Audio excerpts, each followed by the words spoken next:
Welcome to Public Forum, a community outreach program produced by North Idaho College located on Lake Coeur d'Alene. Featuring guests from around the globe addressing a wide variety of subjects, Public Forum serves to educate and enlighten. Please join host and moderator, political scientist Tony Stewart, in welcoming today's guests. With today's program, we're going to conclude a 3-week series that we've been addressing sustainable communities, very livable communities, and also a discussion of local government, cities and counties, and their role within the lives of people in some of the more ideal communities around the country.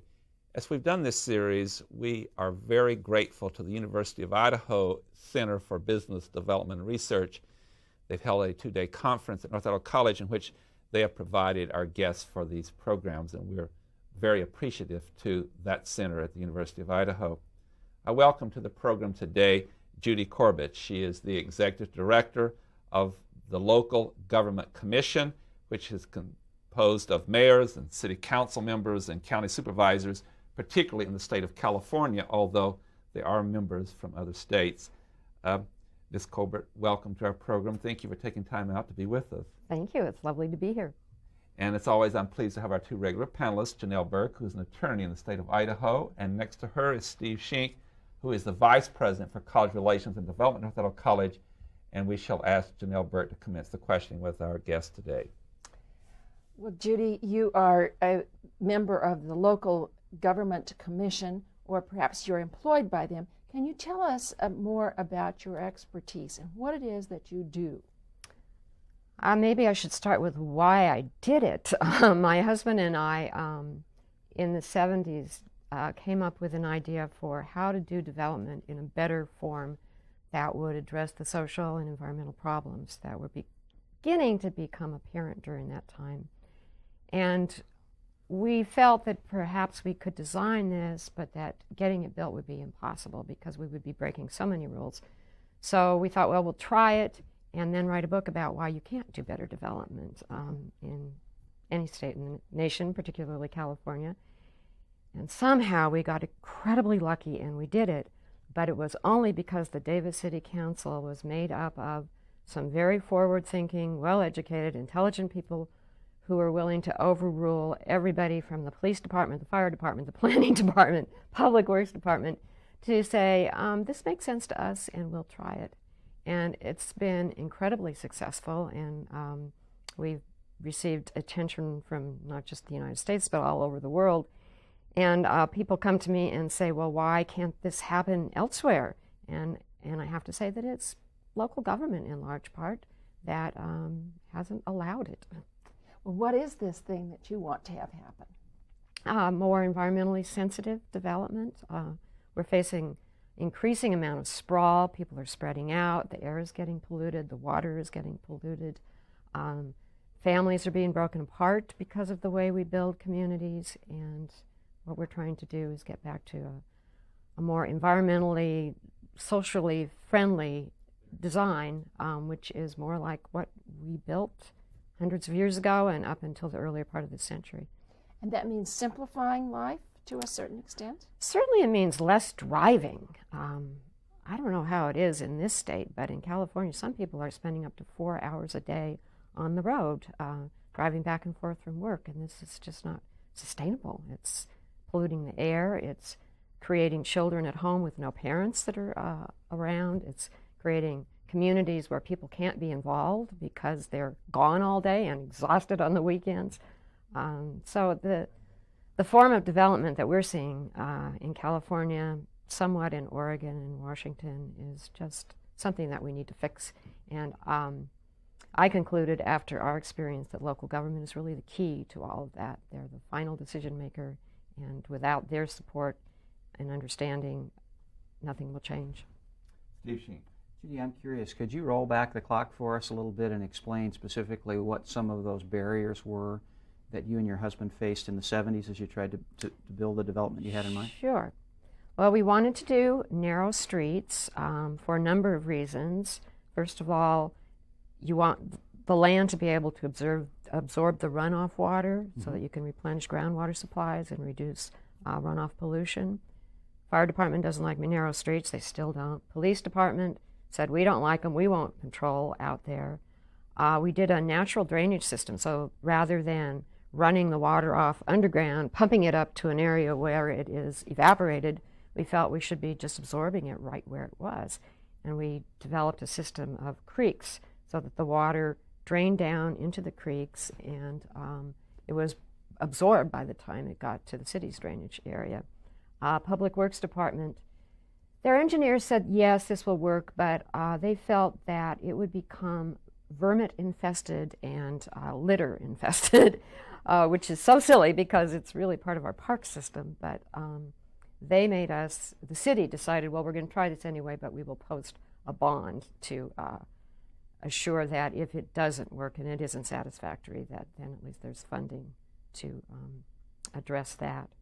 HUD didn't like all of our houses facing south. They felt that that was odd, and they wouldn't give us any financing or FHA financing for that. We incorporated agriculture in the community. There were a lot of concerns from the planning department about that.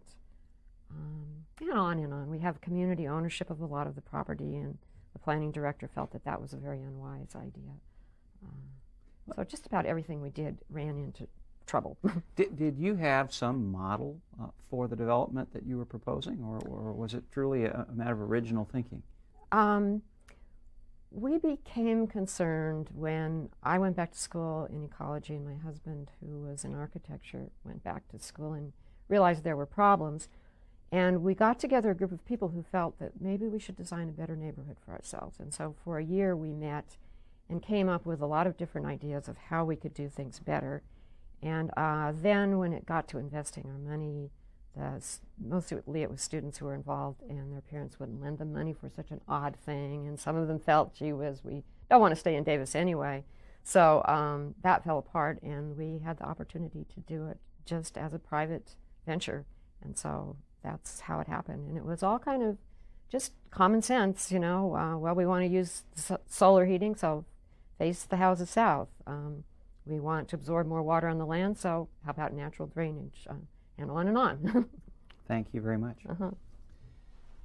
In relation to your work as the executive director, now a lot of other cities and counties, particularly in California, have looked at what you've done in Davis, which is your pilot project, and now outside the state and in other countries.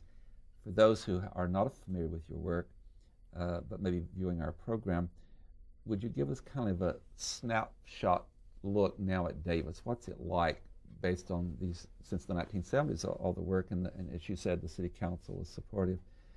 How would Davis be different from other communities its size if you drove into that city today? Well, there's two things. I was just talking about Village Homes, which is one neighborhood in Davis of about 220 houses and 26 apartment units. But we did work a lot with the city when I was in graduate school. A lot of the students got involved, won a majority on the council. The business people thought the world was coming to an end, but what we did was make the community very bicycle friendly, so there are 90% as many bike paths as roadways, so that becomes a major major form of transportation. We made sure that we had a strong community town center. We never let that deteriorate like a lot of communities did. We have neighborhood shopping centers, and there's a grocery store within a mile of each neighborhood. We adopted an energy conservation building code before the state did, and became sort of the model for the state, and we sort of broke the ground so the state could do it. We established a farmers market. We established a growth boundary to preserve agricultural land. We established a clothesline ordinance saying you can't outlaw clotheslines like some condominium developments had. So we did a lot of different things back then. And that model has pretty much continued for the last 20-some odd years. I should add for our viewers, when I introduced you, I didn't indicate that you have a master's degree in ecology from the University of California at Davis, so you're using your academic expertise and along with your experience, as well as your husband in an accompanying field that would assist in all this.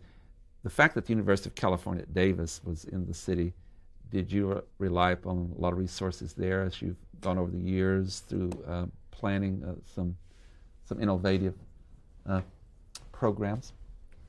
Yes, actually, one of the studies that they did was to take a look at street widths and ambient temperature, and proved that a narrow shaded street, neighborhood with a narrow shaded street, is going to be 10 degrees cooler in the summer than one with wide 10 degrees. 10 degrees.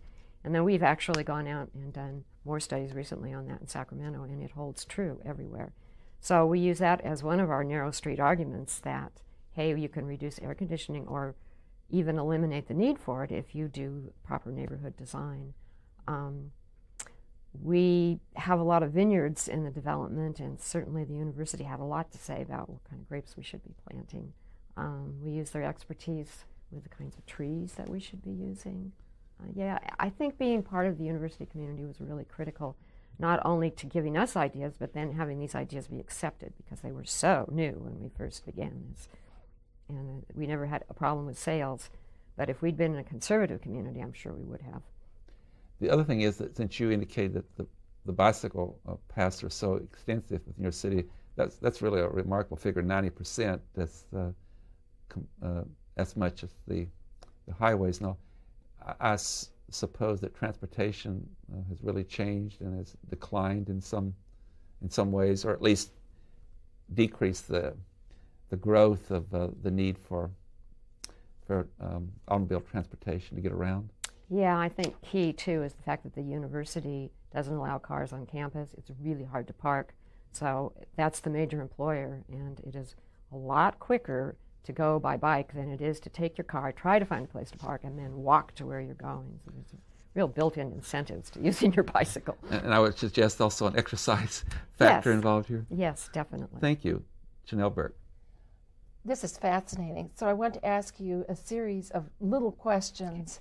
The first one being about community common space. Mm-hmm. I think that's a growing idea. How do you control it, or how do you suggest that community common space be governed? I think there are a lot of different ways to do it. We've been encouraging local governments just to put in the community commons, which we had for so many years, and then it turned into the Walmart parking lot, and we've really felt the loss of that. What we did in Village Homes was really something very different. We clustered houses in groups of 8 around a common space, about a third of an acre, did a basic landscape on it, and then gave each cluster $600 to do what they wanted with that money.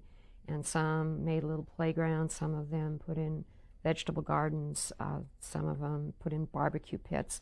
But the idea was give people a place and a reason to get together and get to know one another. And they continue to be responsible for the maintenance of that area, so that they do have to work with one another to do that. Then we have a lot of common space in Village Homes that's owned by the whole neighborhood. So swimming pool, playfields, agricultural land. They have the residents have ownership of our commercial center, so they can lease that and get money from it. So there's a lot of reasons for people to be involved, and a lot of places for them to be involved. And that, I think, is what establishes the strong sense of community and makes those open spaces really work. What about development versus leaving things natural? Mm-hmm. Were you attempting to change things or change the natural way that it was, or were you attempting to leave it as natural as possible? Well, it was a tomato field, and so we do still have a lot of tomatoes there. I suppose years ago it probably had oaks and wetlands, but that whole vision of what that was has been gone for so long. So because we're on prime agricultural land, we felt that it was really important to keep that in production. And we have 12 acres of ag land within the community, and then a lot of the common areas are also used for agriculture too, so we produce a lot.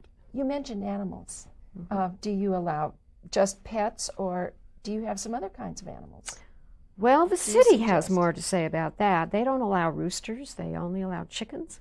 And the planning director was giving a tour to somebody, can't remember, somebody important, walking down the street, and my husband was with him, and all of a sudden he sees a rooster sitting on the rooftop, and look over here, this is really interesting. So the residents didn't particularly obey the law. So there's a lot of rabbits and chickens, but not large animals because there really isn't space for that. No llamas. Judy, it's clear that you and your husband have a real deep commitment to what you're doing. Is it, without getting into your personal business too much, but is it possible to do development like this and make it financially successful too? It's a really important question. Our investors made 30% per annum. They did very, very well. Because we were in a university community and people were receptive to new ideas, we built this in 50-unit increments, 50 units a year, and they always sold out immediately. The homes were the same price when we first built them. Today they're going for $11 a square foot more just because everybody wants to live there and there just isn't enough to meet the demand. So I think from an economic perspective, doing this kind of design is extremely successful. People really are missing something when they're not doing it. It's also clear to me that you were very successful in realizing intended benefits in terms of environmental impact and related things. Did you find any unintended benefits that accrue from this kind of development? I guess one thing we had done for ideological reasons, narrow streets because of the temperature and the urban runoff, they turn out to also create or become part of the community. In a lot of communities, the streets divide you, but because they're so narrow and they dead end, children play there. They're supposed to play in the green belt, but they play there. When I go outside, just run into the people across the street all the time. So that was one. I guess it just worked out better than we ever would have thought. There's such a strong sense of community. It's just a wonderful place for raising your children. And I didn't really think about that because I didn't have them at the time. But to be able to let your child free to run in the bushes and climb up trees and pick fruit, and you don't know where they are all day long, but you just call a neighbor, has there been a sighting?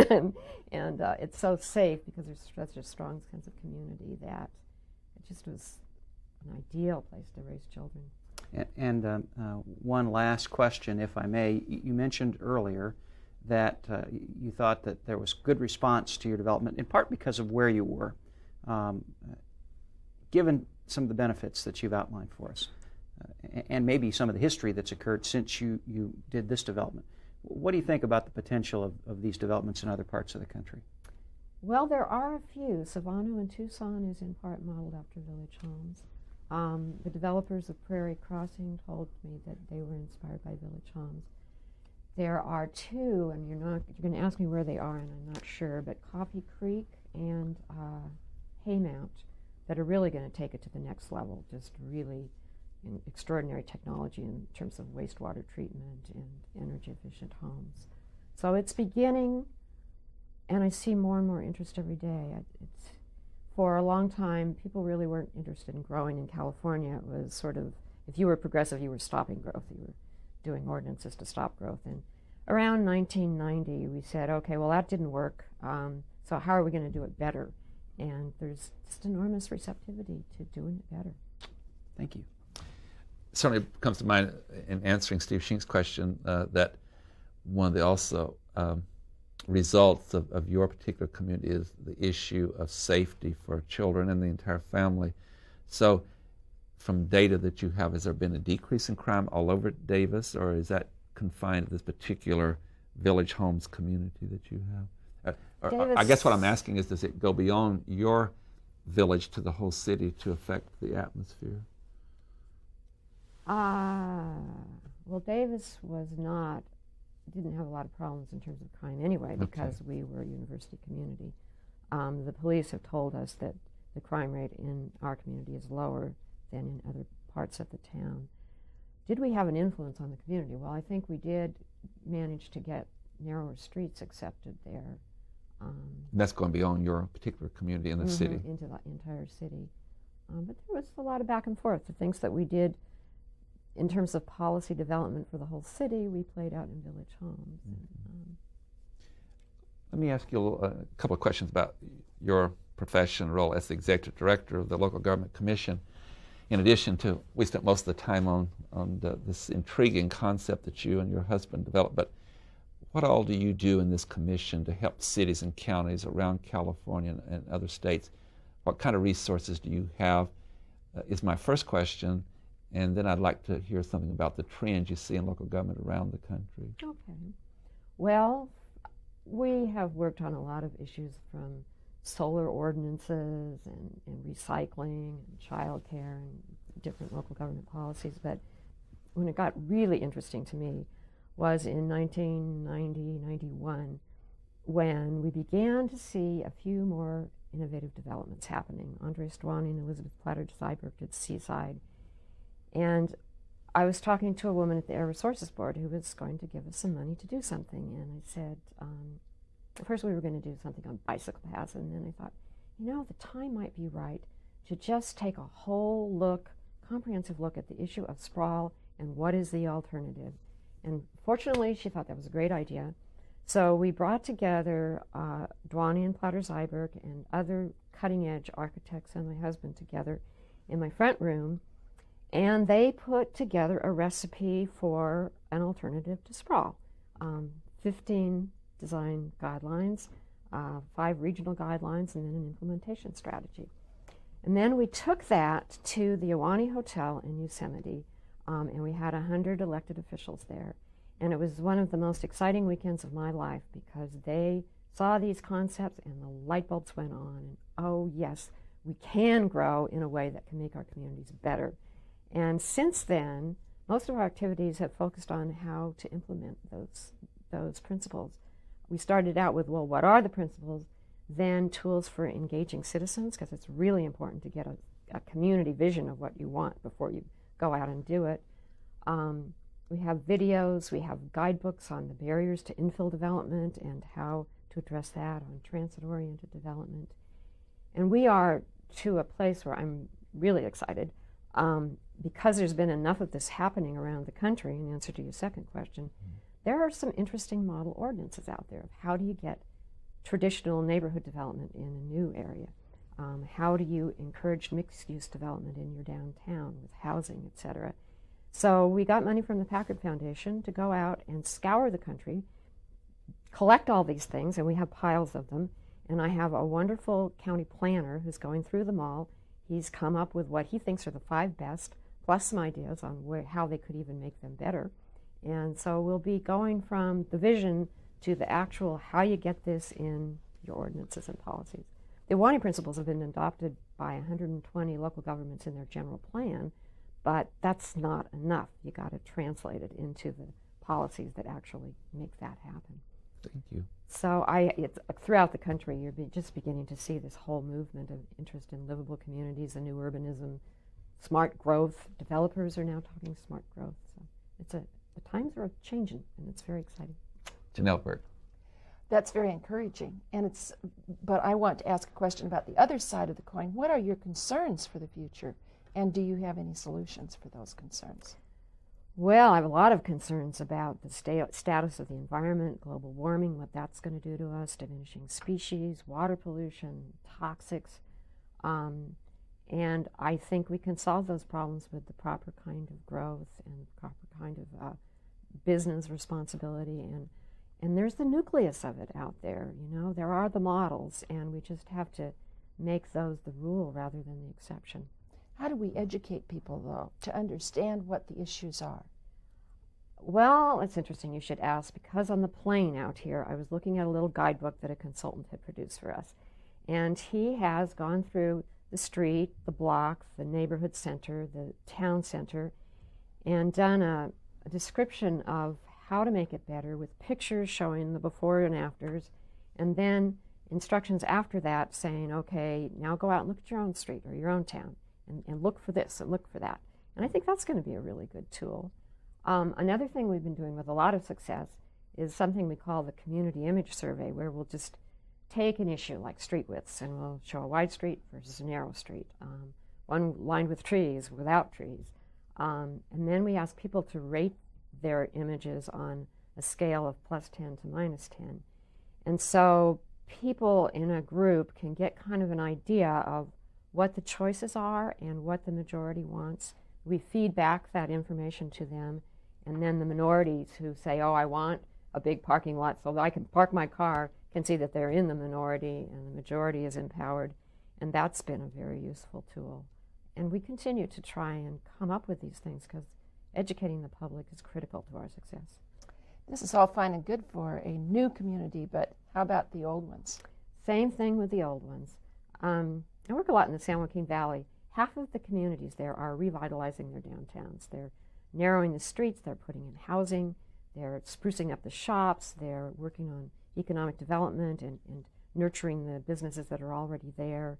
They're putting in wiring so that the community has got the access to the internet.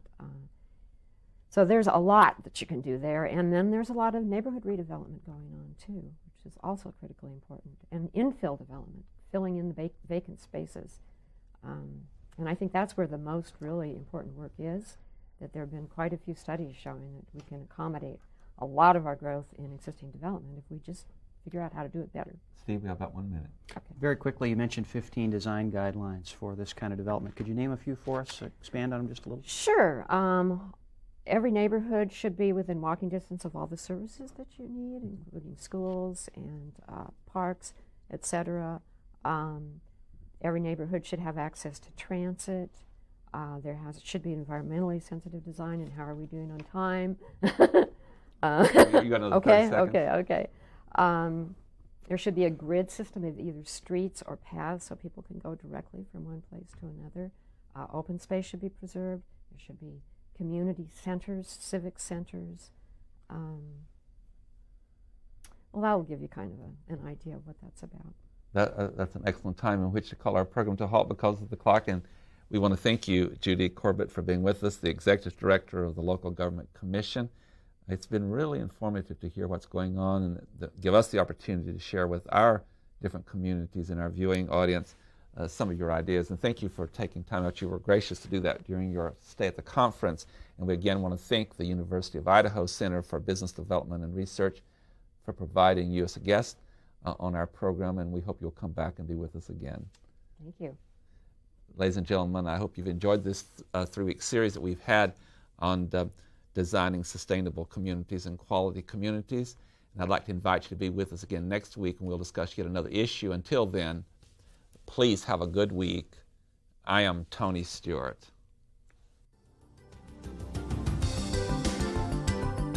Recorded on the campus of North Idaho College, Public Forum is the longest-running entirely college-produced program on PBS.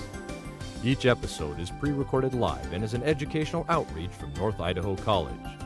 Please join us again at this same time next week for another edition of Public Forum on this public television station.